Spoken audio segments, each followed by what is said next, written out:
भागवत महापुराण की जय हो। जय जय श्री राधेश्याम।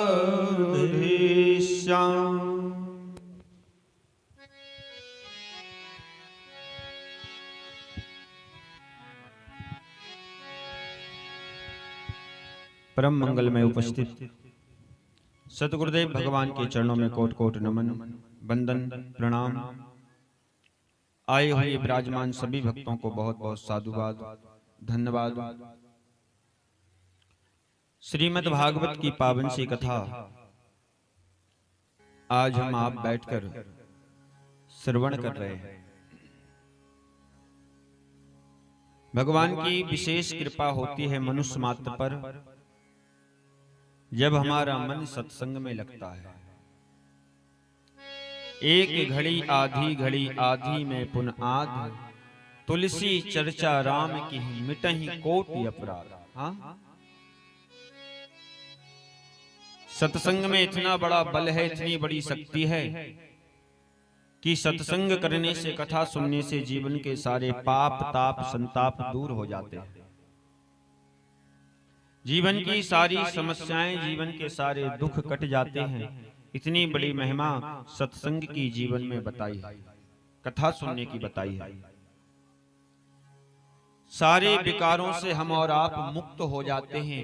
एक कथा हमें भगवान से जोड़ने का काम करती है। संसार में एक भागीरथ गंगा है और दूसरी भागवती गंगा है। भागीरथ गंगा में स्नान करने से केवल शरीर पवित्र होता है और भागवती गंगा में स्नान करने से मन तन दोनों ही पवित्र हो जाते हैं और भगवान के परम धाम की प्राप्ति हो जाती है। हाँ? ऐसी भागवत की कथा। और महाराज भागवत की कथा सुनने के लिए तो देवता भी लालायित रहते हैं, ऐसी पावन कथा है। सुखदेव मुनि राजा परीक्षित को जब सुखताल में भागवत की कथा सुना रहे थे, उसी समय की बात है। देवताओं को पता चला तो देवताओं का जो राजा है इंद्र, आज वो इंद्र महाराज सोने का कलश लेकर आया और उस कलश में अमृत लेकर आया। सुखदेव जी से कहा, महाराज राजा परीक्षित को श्राप लगी है, 7 दिन में मरने की श्राप लगी है परीक्षित को। मैं अमृत लेकर आया हूं। ये अमृत सुखदेव जी से इंद्र ने कहा, ये अमृत आप राजा परीक्षित को पिला दीजिए और इस अमृत के बदले में हम देवताओं को भागवत की कथा सुना दीजिए। आज सुखदेव मुनि ने डांटकर इंद्र को भगा दिया। तुम्हें शर्म नहीं लगती? अरे कहां तुम्हारा तुच्छ सा ये अमृत स्वर्ग का और कहां मेरी ये भागवती कथा कि क्वा कथा क्वा सुधा लोके,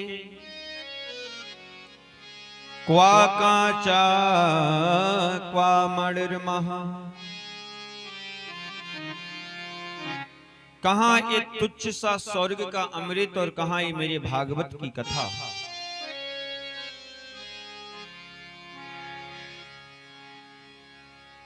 जो आपका अमृत है ना, एक कांच के टुकड़े के समान है और ये जो भागवत है ये मणि के समान है। और मणि और एक कांच के टुकड़े की कभी बराबरी नहीं हो सकती। इतनी बड़ी महिमा कलयुग में भागवत कथा की बताई है। हाँ, कल बड़ी सुंदर कथाओं का श्रवण किया हमने आपने। सूत जी महाराज कहते हैं, सोनकादिक ऋषियों, महाभारत का युद्ध हुआ जिस कथा किया कल हमने श्रवण किया। और महाभारत में एक तरफ कौरव थे, एक तरफ पांडव। ये कथा हम सब जानते हैं। महाभारत का मूल कारण क्या है? पांडवों की जीत क्यों हुई और कौरवों की हार क्यों हुई? इसका मूल कारण क्या है? बोले कौरवों के जो सलाहकार हैं ना, वो मामा शकुनी है, और पांडवों के जो सलाहकार हैं वो कौन हैं? भगवान श्री कृष्ण। यानी जीवन में यदि सलाहकार आपको ठीक मिल गया तो नैया पार लग जाएगी, और अगर सलाहकार गलत मिल गया तो खुद डूबेगा और आपको भी डुबा देगा महाराज। हाँ, आपको भी डुबा देगा। पांडवों को सलाहकार भगवान मिले, पांडवों की विजय हो गई, और कौरवों को सलाहकार मामा शकुनी मिल गया, पूरा विनाश ही कर दिया महाराज, पूरे कुल का ही विनाश करवा दिया। इस कथा से क्या शिक्षा मिलती है हमें? बोले इस कथा से एक ही शिक्षा मिलती है, जीवन में सलाह किससे लेना है, किससे नहीं लेना, इस सोच समझ के ही अपने जीवन में डिस्कस करना चाहिए इस बात का। यदि अपने से अज्ञानी आदमी से आप सलाह लेंगे तो वो आपको गड्ढे में गिरा देगा। इसलिए सलाह किससे लो? बोले जो हमसे श्रेष्ठ है, जो हमसे ज्ञानी है, गुणवान है, चरित्रवान है। यदि ऐसे आदमी से जीवन में शिक्षा लेंगे, ऐसे आदमी को सलाहकार बनाएंगे तो महाराज जीवन में सफल हो जाएंगे। हाँ, कौरवों ने एक ही गलती की कि अपना सलाहकार गलत चुन लिया, इसलिए कौरवों की हार हो गई। इसलिए आपका सलाहकार कौन है? जीवन में इस बात पर विशेष ध्यान रखना चाहिए। हाँ, यदि सलाहकार गलत मिल गया तो वो आपके सारे जीवन में अंधकार कर देगा महाराज। इसलिए ज्ञानी लोगों के पास बैठो, ज्ञानी लोगों की संगत करो, ज्ञानी लोगों से ज्ञान लो, जिससे आपका जीवन प्रकाशवान हो सके, आपका जीवन अच्छा हो सके, आप जीवन में आगे बढ़ सके, उन्नति कर सके भविष्य में। आज महाभारत का युद्ध हुआ। सूत जी महाराज कहते हैं, सोनकादिक ऋषियों, अंत में भगवान सबसे मिलने के बाद मैया कुंती के पास जाते हैं।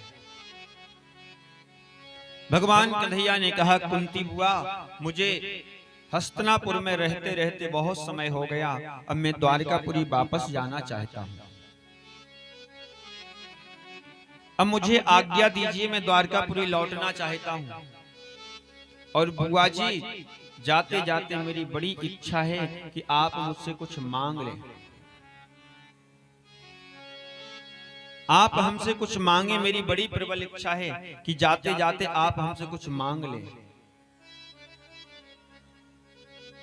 कुंती ने कहा, अरे कन्हैया, जिनके जीवन में स्वयं साक्षात भगवान श्री कृष्ण सामने खड़े हैं, अब उसके मन में क्या मांगने की जिज्ञासा रहेगी? और कन्हैया, यदि तुम देना ही चाहते हो, अगर तुम्हारी इच्छा ही है मुझे कुछ देने की, तो एक काम करो, जो संसार का दुख है, जो संसार का कष्ट है, वो सब ले आकर मेरी झोली में डाल दो। हाँ? सारे संसार का कष्ट, सारे संसार का दुख ले आकर मेरी झोली में डाल दो, मैं झोली फैलाकर तुमसे दुख मांगती हूं। भगवान कन्हैया ने कहा, कुंती बुआ क्या कर रही हो? हर आदमी सुख के लिए परेशान है, दिन रात आदमी केवल सुख के पीछे भाग रहा है, कोई धन के पीछे, कोई दौलत के पीछे, और आप भगवान से मांग रही हैं तो दुख मांग रही हैं। भगवान कन्हैया ने कहा, कुंती बुआ, सही बताऊं तो मेरे खजाने में सब कुछ है, बस एक चीज नहीं है, जिसका नाम है दुख। दुख मेरे खजाने में नहीं है। मेरे खजाने में संसार की हर वस्तु है, मैं हर चीज दे सकता हूं, पर मैं दुख नहीं दे सकता, क्योंकि दुख मेरे खजाने में नहीं। दुख मैं नहीं देता किसी को, दुख तो मनुष्य को अपने कर्मों के द्वारा ही मिलता है। मैं किसी को दुख नहीं देता। हाँ? अपने कर्मों के द्वारा ही मनुष्य को दुख प्राप्त होता है। कुंती बुआ ने कहा, कन्हैया जीवन में जब तक दुख रहा आप हमारे साथ रहे, हमारी रक्षा करते रहे, और जैसे ही आज जीवन में सुख आया प्रभु आप हमें छोड़कर जा रहे हो। कि सुख के माथे सिल पड़े जो हरि हृदय से जाए, और बलिहारी बा दुख की जो पल पल नाम रटाए। कन्हैया उस सुख से वो दुख अच्छा है जिसमें पल पल भगवान की याद आती रहे। वो सुख से वो दुख अच्छा है जिसमें भगवान का स्मरण होता जाए। कन्हैया जीवन में जब तक दुख रहा, जब तक आप साथ रहे, और आज जैसे ही सुख आया आप छोड़कर जा रहे हो, इसलिए मैं ऐसे सुख को भी ठोकर मारती हूं। नहीं चाहिए मुझे ऐसा सुख, क्योंकि कन्हैया ये सुख ही भगवान से दूर करता है। इसलिए कन्हैया देना ही है तो दुख दे दो। हाँ? संसार का दुख मेरी झोली में लाकर डाल दो महाराज। आज भगवान कन्हैया कहते हैं, बुआ आज आपने ऐसी चीज मांग ली जो शायद मैं आपको दे नहीं सकता। हाँ? और संसार का महाराज ऐसा कोई व्यक्ति नहीं है जो भगवान के सामने जाकर दुख मांगता हो। हाँ? हर आदमी सुख की ही कामना करता है, पर आज पहली बार मैया कुंती ने भगवान से दुख मांगा है। कन्हैया देना है तो दुख दे दो मुझे। हाँ? क्योंकि दुख में आपका साथ रहता है और आपका साथ बना रहे, बस मैं आपका साथ ही चाहती हूँ। आज मैया कुंती ने कहा, कन्हैया देना ही है तो संसार का जो दुख है, जो कष्ट है, वो मुझे दे दे, मेरी झोली में लाकर डाल दे। भारत की एक पहली ऐसी नारी है मैया कुंती, जिन्होंने आज भगवान के सामने खड़े होकर दुख मांगा है, दुख की कामना की है। हम लोग मंदिर में जाते हैं, 2 अगरबत्ती लगाते हैं, उसके बदले में भी कुछ ना कुछ मांग कर ही आते भगवान से। हाँ? 2 अगरबत्ती भी आज तक हमने भगवान को कभी ऐसे ही नहीं लगाई होंगी। यदि 2 अगरबत्ती भी लगाई हैं तो उसके बदले में भी मांगा है हमने। हाँ? संसार का कोई ऐसा व्यक्ति नहीं है जिसने 2 अगरबत्ती कभी भगवान को ऐसे ही लगा दी हो बिना कुछ मांगे।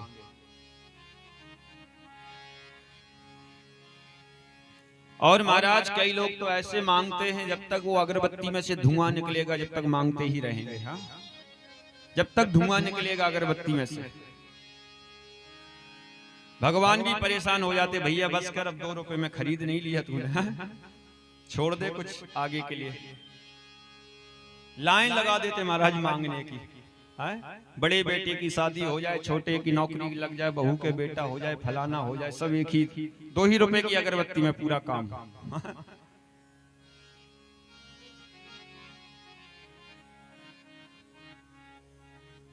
यानी बिना मतलब के 2 रुपए की अगरबत्ती भी हम भगवान को नहीं लगाते, उसके बदले में भी कुछ ना कुछ मांग लेते हैं। यानी हमारी जो भक्ति है वो स्वार्थ से भरी हुई भक्ति है, और कुंती की जीवन की जो भक्ति है वो निस्वार्थ है, उसमें भगवान से कोई स्वार्थ नहीं है। और भक्ति भक्त की जब ही सफल होती है जब निस्वार्थ भक्ति हो। हाँ?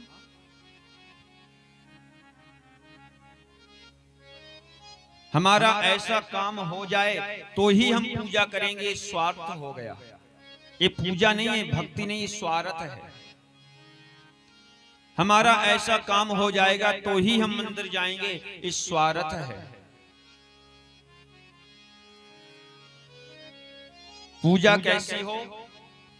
भगवान के सामने जब भी जाओ एक ही प्रार्थना करो, जय विद होए नाथ हित मोरा, करहूं सुबेश दास मैं तोरा। प्रभु मैं अज्ञानी हूं, मुझे कुछ पता नहीं है, मैं पूजा करना नहीं जानता, मैं पाठ करना नहीं जानता, मुझे नहीं पता कि मैं आपको कैसे मनाऊं, मैं कैसे भोग लगाऊं, कैसे आपकी सेवा करूं। मैं तो पतित हूं प्रभु, मुझे कुछ पता नहीं है, मैं तो अज्ञानी हूं, मैं कुटिल हूं, मैं कामी हूं। पर मैंने सुना है प्रभु आप तो भक्तों पर कृपा करने वाले हैं, आप तो भक्त वत्सल हैं। इसलिए प्रभु जो भी है आपके चरणों में अर्पित करता हूं। अच्छा हूं, बुरा हूं, जैसा भी हूं, आपके चरणों का दास हूं। प्रभु बस आप ही मुझे स्वीकार करिए। हाँ, जो भी कर रहा हूं, अच्छा कर रहा हूं, बुरा कर रहा हूं, सब आपके चरणों में मैंने सौंप दिया। अब सौंप दिया इस जीवन का सब भार तुम्हारे हाथों में। अब जीत तुम्हारे हाथों में और हार तुम्हारे हाथों में। क्योंकि मनुष्य परेशान तभी तक है तब तक पूरा भार अपने ऊपर रखा है मनुष्य ने। और जिस दिन हम अपने जीवन का भार भगवान को सौंप देंगे उसी दिन हम मुक्त हो जाएंगे, फिर परेशान नहीं होना। पर हम लोगों की हालत कैसी है पता है आपको? छिपकली के जैसी। छिपकली देखी आपने? छिपकली छत में चिपकी रहती है ऊपर। एक छिपकली थी वो छत में चिपकी थी ऊपर। हाँ, एक आदमी ने पूछा, अरे छिपकली तुम छत में चिपकी हो, कहीं गिर ना जाओ? तो छिपकली ने कहा, भैया तुझे पता नहीं मैं छत में नहीं चिपकी। तो बोले इस छत को मैंने ही रोक रखा है, नहीं तो अभी तक कब की गिर गई होती है छत। तुझे पता नहीं? इस छत को मैंने ही रोक रखा है, नहीं तो गिर गई होती है छत। अब आप बताइए क्या छत को छिपकली ने रोका है? पर भ्रांति है मन में कि इस छत को मैंने रोक रखा है। ऐसी छिपकली के जैसी भ्रांति हमारे आपके मन में हो गई। हाँ, परिवार मेरे भरोसे चल रहा है, मैं नहीं रहूंगा तो मेरा परिवार भूखों मर जाएगा, खाने को नहीं मिलेगा। ये भ्रांति है। मेरा ही कमाया हुआ सब खा रहे हैं, मेरे ही सहारे से सब चल रहे हैं ना। ये भ्रांति मन से निकाल दो, क्योंकि सबको खिलाने वाला, सबको देने वाला, सबका पेट भरने वाला तो वो मालिक बैठा है जो सबको दे रहा है। हाँ? कोई किसी को नहीं देता, ना कोई किसी को खिलाता है, सबको खिलाने वाला मेरा भगवान बैठा है। हाँ? चींटी से लेकर हाथी तक वो सबका पेट भरता है, उसे सबकी चिंता है, वो सबको दे रहा है। इसलिए अभिमान निकाल दो मन से कि मैं ऐसा कर रहा हूं, क्योंकि करने कराने वाले तो मेरे भगवान बैठे हैं। हाँ? और जहां से मैं शब्द लग गया महाराज, वहीं से अभिमान आ जाता है मनुष्य के अंदर। इसलिए मैं शब्द हटा दीजिए कि मैं कर रहा हूं, क्योंकि करने वाला तो भगवान बैठा है, करने कराने वाले तो वो गोविंद हैं, वही सब कर रहे हैं। हम और आप तो केवल माध्यम हैं। हम तो एक कठपुतली हैं। जैसे भगवान का इशारा हो जाता है वैसे हम आप नाचने लगते हैं। बस एक कठपुतली की तरह हम नाच रहे, नचाने वाला तो वो भगवान बैठा है। वो गोविंद ही सबको नचा रहा है। सबे नचावत राम गुसाई, नाचहि नर मरकट की नाही। आज मैया कुंती पर भगवान कन्हैया ने कृपा की और मैया कुंती से विदा लेकर भगवान हस्तिनापुर को छोड़कर और द्वारकापुरी को भगवान प्रस्थान करते हैं। जैसे ही भगवान कन्हैया का रथ निकला हस्तिनापुर से, आज मैया कुंती बर्दाश्त ना कर सकी और आज भगवान कन्हैया की वियोग में मैया कुंती ने प्राणों को त्याग दिया। सूत जी कहते हैं, सोनकादिक ऋषियों, आज इधर भगवान द्वारकापुरी गए और द्वारकापुरी जाकर भगवान का समय पूरा हो गया, भगवान की लीला पूरी हो गई। भगवान श्री कृष्ण गौलोक धाम जाना चाहते हैं तो भगवान कन्हैया ने अर्जुन को बुलाया। अर्जुन, ये कुछ गोपियां हैं, इन गोपियों को ले जाकर तुम द्वारका से वृंदावन पहुंचा दो, इतना मेरा काम कर दो। अर्जुन ने कहा, प्रभु ये तो बहुत छोटा काम है, ये तो मैं अकेले ही कर सकता हूं। भगवान ने कहा, देखो रास्ता बहुत बेकार है, एक काम करो, कुछ सेवक आप अपने साथ में लेकर जाओ अर्जुन, क्योंकि रास्ता बहुत खराब है। जंगल का रास्ता है, जंगल में कोल भील रहते हैं, इसलिए कुछ सेवक तुम अपने साथ में लेकर जाओ। अर्जुन ने कहा, प्रभु लगता है आपको मेरे गांडीव पर भरोसा नहीं है।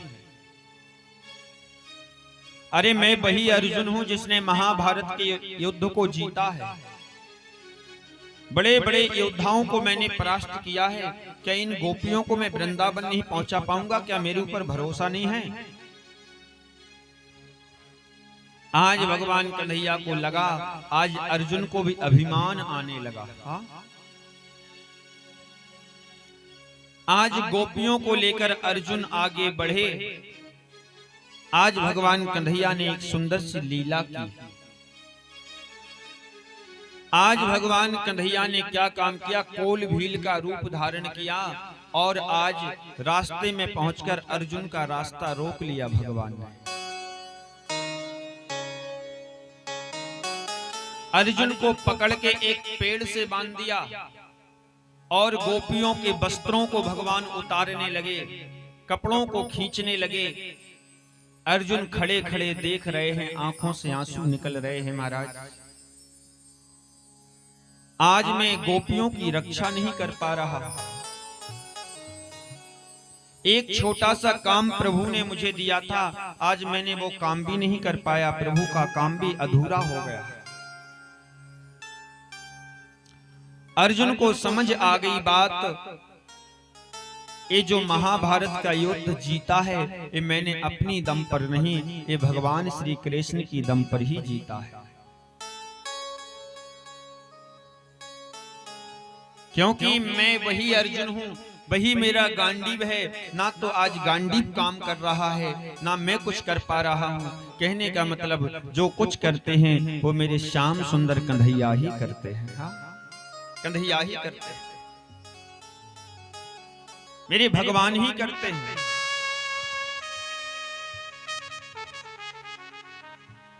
कि पुरुष बलि नहीं होते हैं, समय होत बलवान। भीनन लूटी ही गोपिका, बेही अर्जुन बेहीवान। पुरुष बलि नहीं होत है, समय होत बलवान। भीलन लूटी गोपिका, बेही अर्जुन बेहीवान। आज अर्जुन के अभिमान को भगवान ने दूर किया। सुखदेव जी कहते हैं, राजा परीक्षित, आज उत्तरा के जन्म, आज उत्तरा के गर्भ से सुंदर से बालक ने जन्म लिया, जिनका नाम हुआ परीक्षित। जन्म लेते ही परीक्षण करने लगे, इसलिए संतों ने इनका नाम परीक्षित रख दिया। आज पांडवों को पता चला कि भगवान द्वारकापुरी छोड़कर गौलोक धाम चले गए। आज पांडवों ने राजा परीक्षित को राज तिलक किया, राजगद्दी पर बैठाला और सारे पांडव हस्तिनापुर को छोड़कर आज हिमालय की कंदराओं में चले गए भजन करने। धीरे धीरे सभी पांडवों ने अपने शरीर को त्यागा। अंत में नंबर आया धर्मराज का।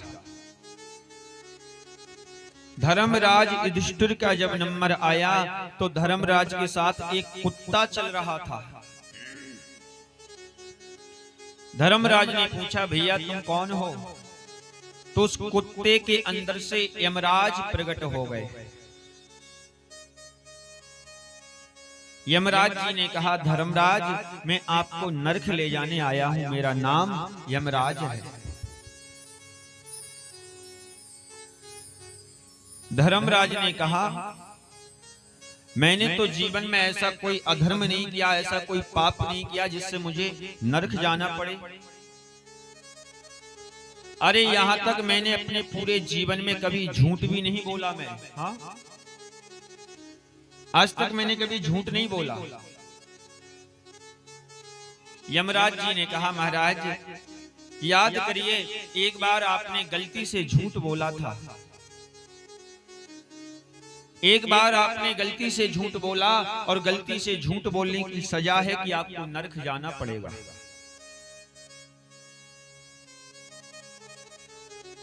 जब महाभारत का युद्ध चल रहा था, गुरु द्रोणाचार्य ने प्रतिज्ञा की थी कि जिस दिन मेरा बेटा अश्वत्थामा मारा जाएगा उसी दिन मैं अस्त्र शस्त्र छोड़ दूंगा, रथ को छोड़कर नीचे आ जाऊंगा, क्योंकि द्रोण जो अपनो तेज संभाले एक साथ दोहु दल मारे। आज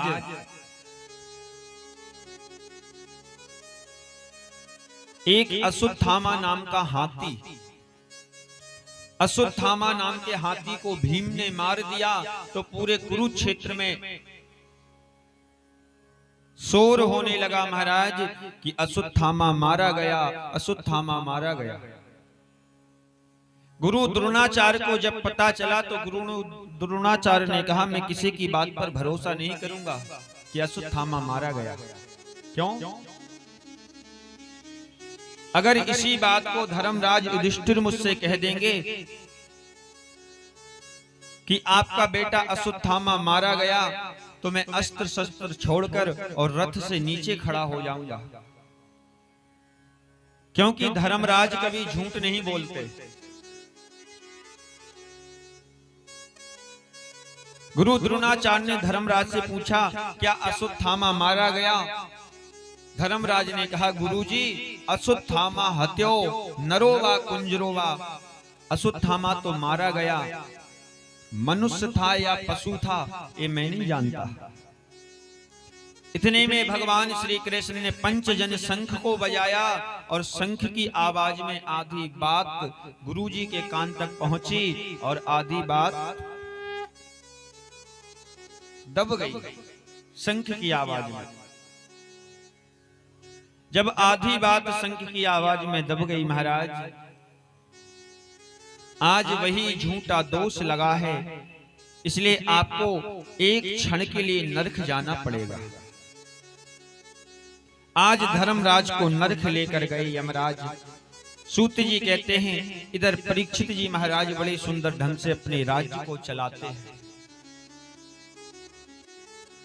बड़े सुंदर ढंग से सेवा करते हैं, ब्राह्मणों की सेवा, संतों की सेवा, वृद्धों की सेवा। और राजा परीक्षित के राज्य में कोई भी मनुष्य दुखी नहीं है, ऐसे राजा है, कोई भी दुखी नहीं है। राजा परीक्षित एक ऐसे राजा हैं जो सबकी सेवा करते हैं, सबका ध्यान देते हैं। और महाराज राजा वही श्रेष्ठ माना जाता है जो राजा सबका ध्यान रखे। हाँ, वही राजा श्रेष्ठ होता।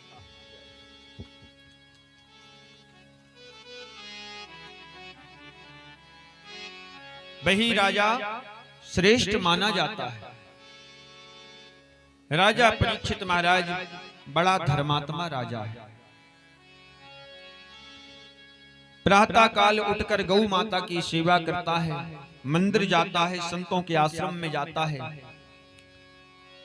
कोई संत मिल जाए, ब्राह्मण मिल जाए, उनको दान करता है और दान करने के बाद ही भोजन ग्रहण करता है, जल को ग्रहण करता है।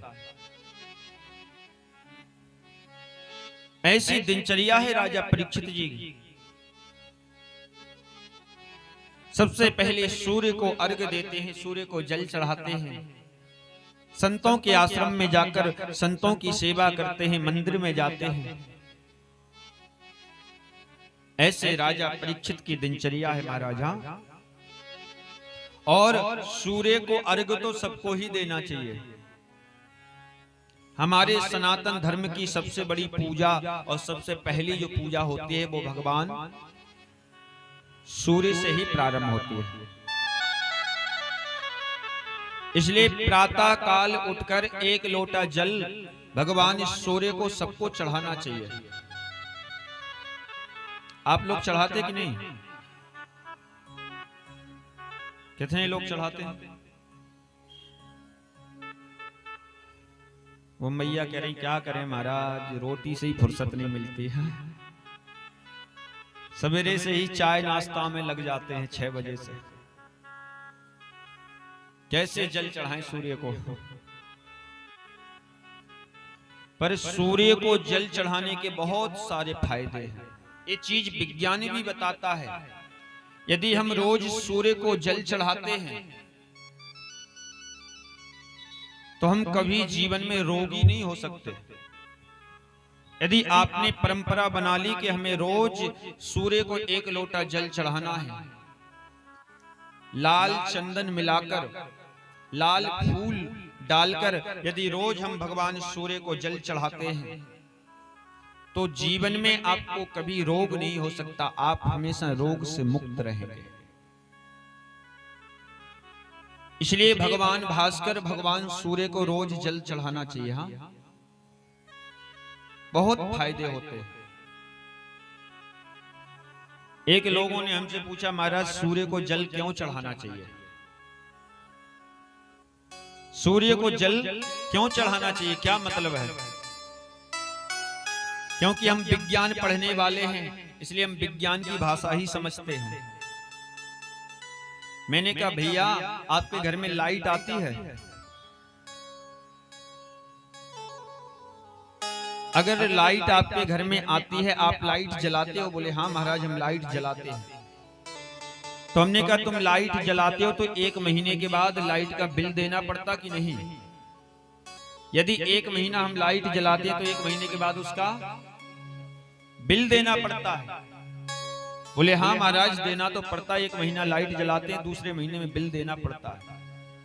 हमने कहा यदि 1 महीने हम घर में लाइट जलाते हैं तो हमें बिल देना पड़ता है, और सूर्य भगवान तो जन्मों से हमें लाइट दे रहे हैं, प्रकाश दे रहे हैं। आज तक हमने उन्हें कोई बिल नहीं दिया। हाँ, ना कोई बिल उनने मांगा हमसे। अरे बिल नहीं दे सकते, 1 लोटा जल तो चढ़ा ही सकते हैं। प्रभु आप नहीं होते तो संसार में अंधकार ही होता, आपके आने से ही प्रकाश होता है। हाँ, से ही प्रकाश होता है। हम बिल नहीं दे सकते पर 1 लोटा जल तो सुबह चढ़ा सकते हैं, इतना तो कर ही सकते हैं। इसलिए सूर्य को अर्घ्य सबको देना चाहिए। हाँ, और जो लोग नहीं देते उन्हें भी नियम बना लेना चाहिए। कई लोग महाराज सो के ही 10 बजे उठते हैं। हाँ? जब तक सूर्य भगवान पूरी परिक्रमा लगा के निकल जाते हैं, घर के पीछे पहुंच जाते हैं। क्या करें महाराज, रात भर मोबाइल चलाते हैं, फेसबुक चलाते हैं। हाँ? अब कैसे सूर्य को जल चढ़ाएं? जब तक तुम्हारे जागने का समय होता है, जब तक सूर्य भगवान पूरी परिक्रमा लगा लेते हैं। हाँ? घूम लेते हैं।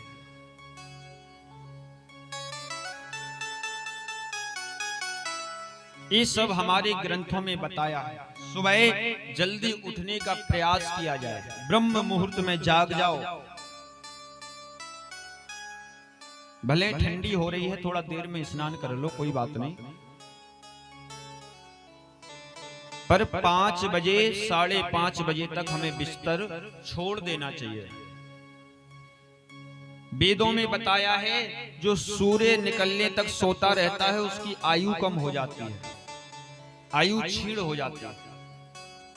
जो सूर्य निकलने के बाद जो जागता है वो हमेशा रोगी ही रहता है, उसके शरीर में रोग उत्पन्न होने लगते हैं। इसलिए सुबह जागने का प्रयास करिए। नहीं जाग सकते हम 4 बजे, 5 बजे उठने का प्रयास करिए। 5 बजे नहीं उठ सकते, 5:30 बजे उठने का प्रयास करिए। घर से बाहर निकलकर थोड़ा घूमिए, टहलिए। सुबह का जो वातावरण होता है महाराज वो इतना पवित्र होता है, इतना शुद्ध होता है। और हमारे वेदों में तो यहां तक बताया है कि जिनने ब्रह्म मुहूर्त नहीं देखा महाराज वो ब्रह्म को कभी नहीं देख सकते। हाँ, वो ब्रह्म को कैसे देखेंगे? जिसने अपने जीवन में ब्रह्म मुहूर्त को नहीं देखा वो ब्रह्म को कैसे देख पाएगा? इसलिए सुबह जल्दी जाग जाओ, स्नान ध्यान करो, बढ़िया पूजा पाठ करो। थोड़ा उससे क्या है, मन को शांति मिलती है। और उसके बाद फिर अपना जो काम करना है उसके बाद अपना काम करें। ऐसी दिनचर्या हम जिस दिन बना लेंगे उसी दिन हमारे जीवन में उजाला हो जाएगा, उसी दिन से हमारे जीवन में प्रकाश हो जाएगा। पक्की बात है। उसी दिन से प्रकाश होने लगेगा महाराजा। सूत जी कहते हैं सौनकादिक ऋषियों, आज परीक्षित जी महाराज बड़े सुंदर ढंग से राज्य को चलाते हैं। संत सेवा, ब्राह्मण सेवा, गौ सेवा, इन नित्य का नियम है परीक्षित का। क्योंकि परीक्षित को पता है कि तुलसी यह संसार में सबसे मिली ओह धाय, और ना जाने किस रूप में हमें नारायण मिल जाए। पता नहीं किसके रूप में हमें भगवान का दर्शन हो जाएगा। कोई पता नहीं है किसके रूप में भगवान नारायण हमारे दरवाजे पर आ जाएगा। जीवन में सबकी सेवा करना सीखो, सबका सम्मान करना सीखो। तुलसी यह संसार में सबसे मिलियो धाय, ना जाने किस रूप में हमें नारायण मिल जाए। किस रूप में प्रभु हमारे द्वारे आ जाएं कोई पता नहीं। इसलिए जीवन में आदर सबका करो पर निरादर किसी का मत करो। हाँ, ऐसी बाणी बोलियो मन का आपा खोए, और अनखों शीतल करे आपों शीतल होए। पर आजकल के लोग क्या करते हैं पता है? ऐसी बाणी बोलियो कि तुरंत ही झगड़ा हो। हाँ, आज के लोगों की बात बता रहे हैं। ऐसी बाणी बोलियो कि तुरंत ही झगड़ा होए, और बात से झगड़ा ना करो जो हमसे तगड़ा होए। जो हमसे तगड़ा है। कहने का मतलब पता नहीं किस रूप में भगवान मिल जाएं, किस रूप में भगवान का दीदार हो जाए। इसलिए जीवन में सबकी सेवा करो, सबका सम्मान करना सीखो। किस रूप में भगवान हमारे दरवाजे आ जाएं कोई पता नहीं। हाँ, परीक्षित जी सबकी सेवा करते हैं, सबका सम्मान करते हैं। सूत जी कहते हैं सौनकादिक ऋषियों, एक दिन परीक्षित जी महाराज जंगल में गए और जंगल में देखा कि एक गाय और एक बैल रो रहा है। गाय कौन है? बोले गाय माता पृथ्वी और ये बैल धर्म है। धर्म के 4 चरण हैं महाराज, जिसमें से 3 चरण कट गए हैं। हाँ, 4 चरणों पे धर्म हमारा खड़ा हुआ है, और कलयुग के प्रभाव से 3 चरण इसके बेकार हो गए हैं, कट गए हैं। दया चली गई, पवित्रता चली गई, और महाराज तप चला गया। एक चरण और बचा है, जिसका नाम है दान, जिस पर ये धर्म चल रहा है, धर्म हमारा रुका हुआ है। इसलिए कलयुग में दान करने की महिमा अधिक बताई है। क्यों? क्योंकि दान से ही हमारा धर्म चल रहा है। यदि दान नहीं होगा तो धर्म लुप्त हो जाएगा।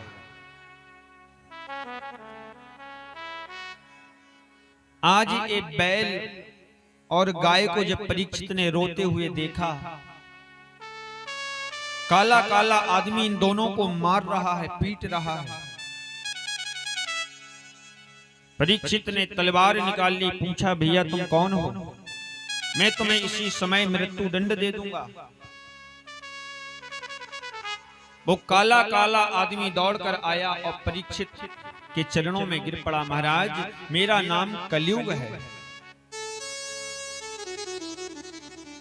जैसे सतयुग त्रेता द्वापर बीत गया, ऐसे ही अब मेरा भी समय आ गया। मेरा नाम कलयुग है। राजा परीक्षित ने कहा, कलयुग तुम मेरे राज्य को छोड़कर चले जाओ, मैं अपने राज्य में तुम्हें रहने नहीं दूंगा। क्यों? क्योंकि तुम्हारे रहने से गाय बैल सबको कष्ट मिलता है, धर्म की हानि हो रही है, इसलिए तुम मेरे राज्य को छोड़कर चले जाओ, मैं अपने राज्य में तुम्हें नहीं रहने दूंगा। कलयुग ने हाथ जोड़ लिए और हाथ जोड़ के कहा, महाराज मुझे थोड़ी जगह रहने को दे दो, थोड़ी सी जगह दे दो रहने को।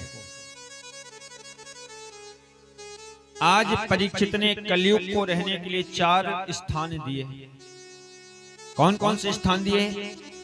कि दूतापानम स्त्रियासूनम, जहां जुआ खेला जाता हो वहां तुम्हारा वास हो। दूतापानम स्त्रियासूनम 4 जगह दी कलयुग को रहने के लिए। जहां जुआ खेला जाता हो वहां कलयुग का वास हो। पानम यानी जहां मदरा पान किया जाता हो वहां कलयुग का वास हो। जहां चरित्रहीनता की जाती हो वहां कलयुग का वास हो। और जहां जीवों को मारकर उसके मांस को खाया जाता हो, जीव हत्या की जाती हो, वहां कलयुग का वास हो। ये 4 स्थान दिए कलयुग को रहने के लिए। हाँ, 4 जगह कलयुग रहता है। हाँ, इसलिए जीवन में अगर सुरक्षित रहना है तो 4 चीजों से बच के रहना। हमेशा जीवन में आप खुश रहेंगे। दूता पानम स्त्रिया सूनम, 4 चीजों के अंदर कलयुग का वास होता है। इसलिए इन 4 चीजों से जीवन में हमेशा बचकर रहना है। कौरवों ने जुआ खेला, परिणाम क्या निकला? बोले अपनी पत्नी को भी हार गए जुआ में। हाँ, द्रौपदी को भी दांव पर लगाना पड़ा। इसलिए जीवन में जुआ मत खेलना, क्योंकि जुआ नाश की जड़ होता है। कौरवों ने जुआ खेला, परिणाम आप सब लोग जानते हैं। इसलिए दूता पानम स्त्रिया सूनम, सबसे पहली जगह जहां जुआ होता है वहां कलयुग का वास रहता है। आजकल तो महाराज बूढ़े बूढ़े लोग भी खेलते हैं। हाँ,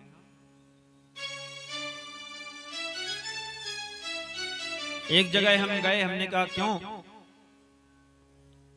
2-4 बूढ़े बूढ़े लोग खेल रहे थे। हमने कहा क्यों जुआ खेल रहे हो? शर्म नहीं लगती? ताश खेल रहे हो? तो वो दादाजी ने कहा, बोले महाराज जुआ नहीं खेल रहे, हम तो टाइम पास कर रहे हैं। हम तो टाइम पास कर रहे हैं, हमने कहा टाइम को पास मत करिए, क्योंकि 2-4 दिन में टाइम आपको ही पास कर देगा। हाँ, जिंदगी में 2-4-10 दिन बचे हैं, अरे माला लेके भजन कर लो। अब टाइम को आप पास मत करो, टाइम आपको ही पास कर देगा कुछ दिनों के बाद। हाँ,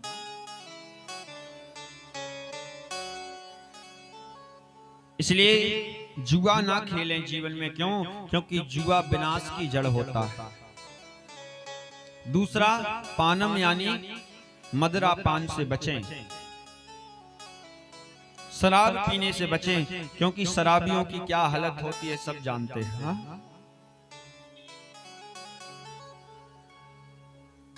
शराब भी हमारा विनाश करवा देती है। आदमी सोचता है कि हम शराब पी रहे हैं, हाँ? पर सही बताऊं, आदमी तो एक दिन शराब को पीता है, उसके बाद शराब आदमी को पीना शुरू कर देती है।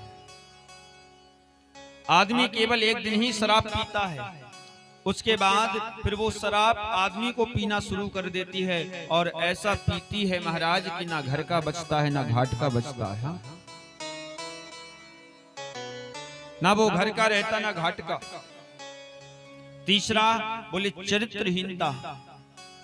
जहां चरित्रहीनता होती है वहां कलयुग रहता है, इसलिए चरित्रहीनता से भी बचें। चौथा बोले जीव हत्या। जहां जीवों की हत्या की जाती है, उसके मांस को खाया जाता है, वहां भी कलयुग का ही वास होता है, उससे भी बच के रहें।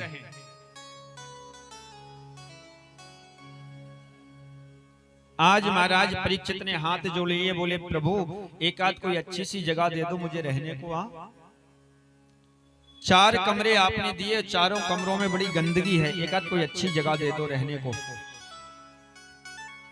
कलयुग से पूछा तुम्हारे अंदर कौन सी ऐसी विशेषता है जो तुम्हें अच्छा कमरा दूं मैं रहने के लिए, अच्छी जगह दूं। कलयुग ने कहा महाराज मेरे अंदर लाखों बुराइयां हैं, पर एक बहुत अच्छी विशेषता है मेरे अंदर, बहुत अच्छा गुण है मेरे अंदर, जो गुण ना तो सतयुग में था, ना त्रेता में था, ना द्वापर में था। महाराज कौन सा? तुलसीदास जी रामचरितमानस में लिख रहे हैं, कौन सा गुण है कलयुग के अंदर? कि कलयुग केवल नाम आधारा,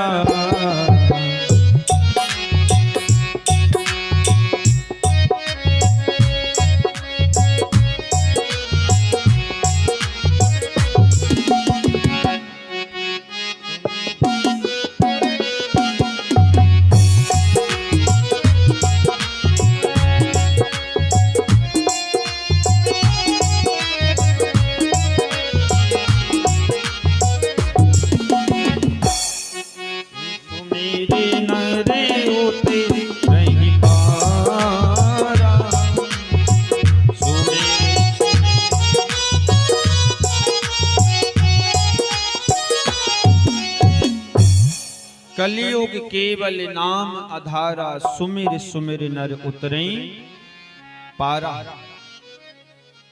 त्रेता में लोग हवन करते थे, यज्ञ करते थे, जब जाकर प्रभु के धाम जाते थे। सतयुग में लोग यज्ञ करते थे, समाधि लगाते थे, तपस्या करते थे, जब उनकी मुक्ति होती थी। द्वापर में भजन करते थे, जब उनकी मुक्ति होती थी। पर कलयुग में कुछ नहीं करना महाराज। कलयुग में ना तो यज्ञ करना है, ना समाधि लगाना है, ना तपस्या करना है, तो क्या करना है? बोले कलयुग केवल नाम आधारा, सुमिर सुमिर नर उतरे पारा। कलयुग में केवल भगवान का नाम जपते रहो, भगवान का नाम लेते रहो, भगवान की कथा सुनते रहो, बस भव सागर से पार चले जाओगे। हाँ, हे सोनकादिक ऋषियों, आज इस प्रकार से 5वां स्थान कलयुग को रहने के लिए परीक्षित जी ने सोने के अंदर दे दिया। जाओ तुम्हारा सोने के अंदर वास हो। आज जैसे कहा कि सोने के अंदर तुम्हारा वास हो, तो सौनकादिक ऋषि ने पूछा, महाराज सोने के अंदर तो भगवान रहते हैं, तो एक कलयुग कैसे रहने लगा जाकर? क्योंकि भगवान ने कहा है, धातु नाम आस्मीन कांचना, धातुओं में मैं सोना हूं, नदियों में मैं गंगा हूं, और वृक्षों में मैं पीपल हूं। स्वयं भगवान ने कहा है, यदि सोने के अंदर भगवान रहते हैं तो फिर सोने के अंदर एक कलयुग कहां से आ गया? सूत जी कहते हैं, सौनकादिक ऋषियों, जो मेहनत की कमाई से बनाकर सोना पहना जाए उसमें गोविंद का वास होता है। जो बेईमानी करके किसी को धोखा देकर उन पैसों से सोना खरीद के पहना जाए तो उसमें कलयुग का वास होता है, और वो कलयुग बुद्धि खराब कर देता है महाराज। हाँ, आदमी की बुद्धि को भ्रष्ट कर देता है। आज 5वां स्थान परीक्षित ने कलयुग को रहने के लिए सोने के अंदर दिया, तो सबसे पहले कलयुग राजा परीक्षित के मुकुट में जाकर बैठ गया। क्योंकि राजा परीक्षित ने जो मुकुट लगाया था महाराज, वो जरासंध का था, और जरासंध के बहुत पापी राजा था, बहुत बड़ा पापी राजा था। आज राजा परीक्षित की बुद्धि को बेकार कर दिया। राजा परीक्षित की बुद्धि में विकार आने लगा, गलत सोच बन गई राजा परीक्षित की, गलत गलत विचार आने लगे।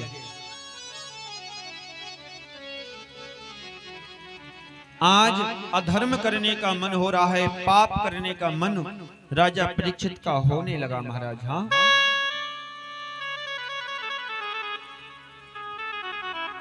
जो परीक्षित सबका सम्मान करते हैं, जो परीक्षित सबकी सेवा करते हैं, आज उन्हीं परीक्षित का मन बदल गया, बुद्धि बदल गई। क्यों? क्योंकि कलयुग का असर हो गया।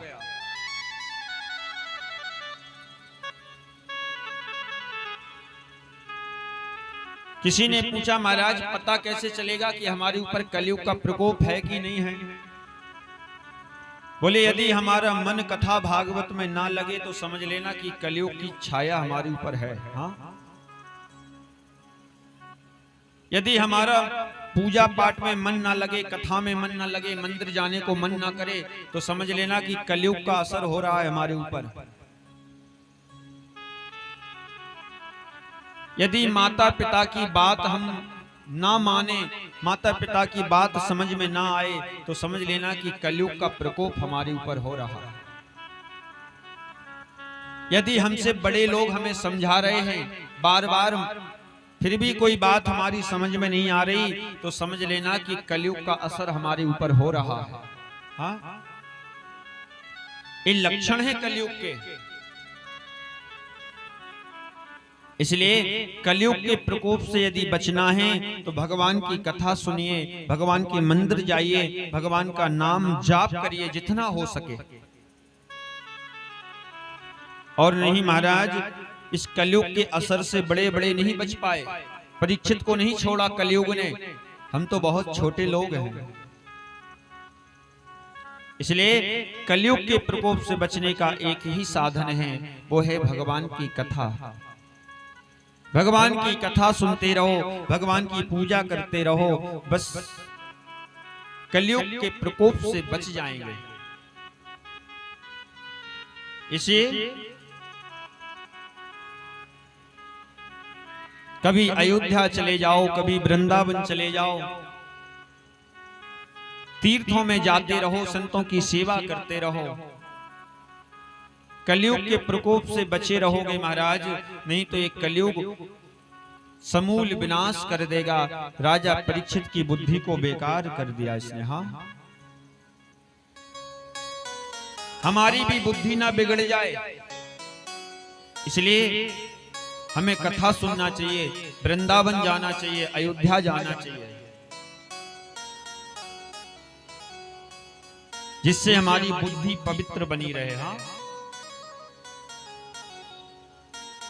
जिससे हमारी बुद्धि शुद्ध रहे। आज लोगों की बुद्धि इसलिए खराब होती जा रही है,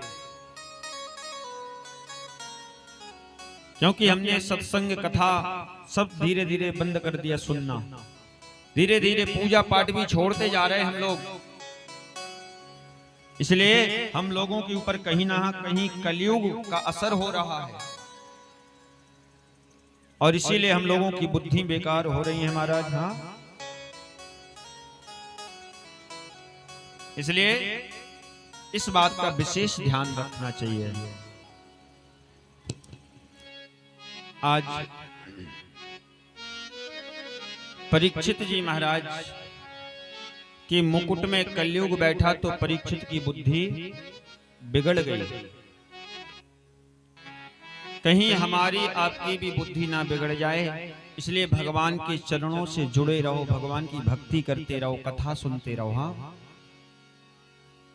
दान करते रहो, धर्म करते रहो, जिससे हमारी और हमारे परिवार के लोगों की बुद्धि पवित्र रहे, शुद्ध रहे, उनके विचार अच्छे रहे।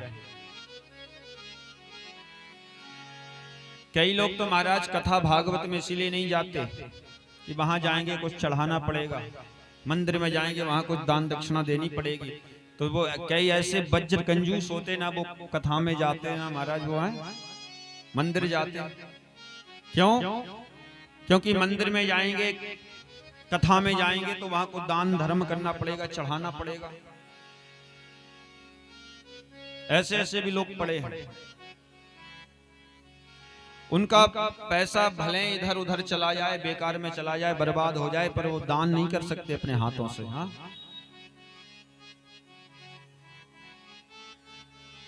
और जो इधर नहीं लगाता वो उधर लगाता है। क्योंकि धन की तीन गतियां होती हैं, या तो माला वाले के पास जाएगा, या भाला वाले के पास जाएगा, या फिर आला वाले के पास जाएगा। यही गतियां हैं धन की। या तो हमारे धन से धर्म होगा, या फिर हमारे धर्म अगर हमने नहीं किया, दान नहीं दिया, तो लड़ाई हुई, पुलिस केस, कोर्ट कचहरी के मामले में खर्च हो जाएगा। और दूसरा कोर्ट कचहरी, और तीसरा बोले तबीयत खराब हो गई, बीमार हो गए, डॉक्टर के यहाँ चला गया। ये तीन ही गति हमारे धन की होती है, माला, आला और भाला।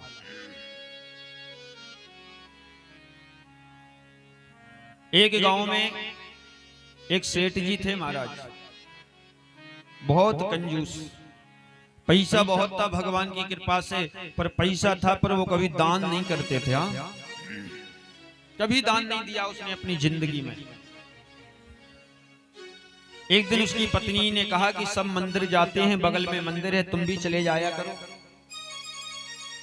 वो मंदिर इसलिए नहीं जाता था कि मंदिर जाएंगे तो कुछ दान पुण्य करना पड़ेगा, पैसा कुछ चढ़ाना पड़ेगा। पत्नी एक दिन लड़ाई करने लगी, रोज यहीं पर बैठे रहते हो, सब लोग मंदिर जाते हो, अरे एक आध दिन तुम भी मंदिर चले जाया करो। उसने कहा ठीक है, तुम कहती हो बार बार, तो आज मैं मंदिर जा रहा हूं। महाराज वो सेठ गया, उसने अपनी तिजोरी खोली, और तिजोरी खोली, तिजोरी में से उसने 1 रुपए का नोट निकाला। पहले नोट चलते थे ना, 1 रुपए का, 2 रुपए का नोट। तिजोरी में से 1 रुपए का नोट उसने निकाला, और उस नोट को निकाल के मुट्ठी में रखा, मुट्ठी को बंद कर लिया खूब जोर से। तिजोरी का लॉक लगा के महाराज वो सेठ जी चल पड़े मंदिर दर्शन करने के लिए।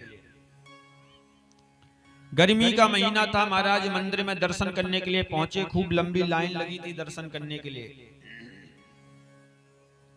अब मुट्ठी में उसने बंद किया वो नोट, लाइन में लगा, धीरे धीरे धीरे धीरे करके भगवान के सामने पहुंचा, और भगवान के सामने जैसे दर्शन किया, सेठ जी ने सोचा जो पैसा लेकर आया हूं 1 रुपया चढ़ा दूं भगवान को। जैसे उसने मुट्ठी खोली महाराज, तो पसीना से पूरा नोट गीला हो गया।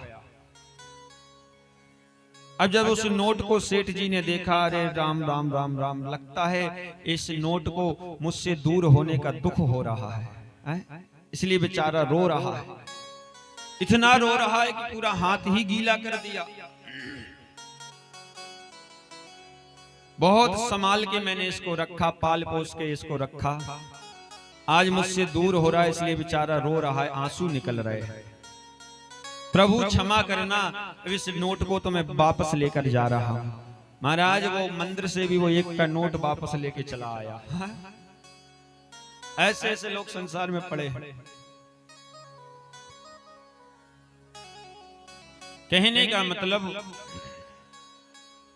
जीवन में पैसा कमाना गलत बात नहीं है, काम करना गलत बात नहीं है, घर गृहस्थी बसाना गलत बात नहीं है, पर सब कुछ करते हुए हम भगवान को याद रखें, सब कुछ करते हुए हम भगवान की भक्ति करते रहें। बस यही सबसे बड़ी सफलता है जीवन की, सबसे बड़ी सफलता है। श्री विश्व कल्याण सत्संग सेवा समिति के तत्वाधान में सेवा ही धर्म हमारा के अंतर्गत अंतर्राष्ट्रीय कथावाचक पंडित श्री अंकित शास्त्री जी महाराज के द्वारा चलाए जा रहे सेवा प्रकल्प संत सेवा, गौ सेवा, अनाथ एवं दीन दुखियों की सेवा, आश्रम निर्माण, वृद्धों की सेवा आदि। इस प्रकल्प में आप भी अपनी सहयोग राशि देकर इस सेवा से जुड़ सकते हैं। इन सेवाओं से जुड़ने के लिए नीचे दिए गए नंबर पर आप पूरी जानकारी ले सकते हैं।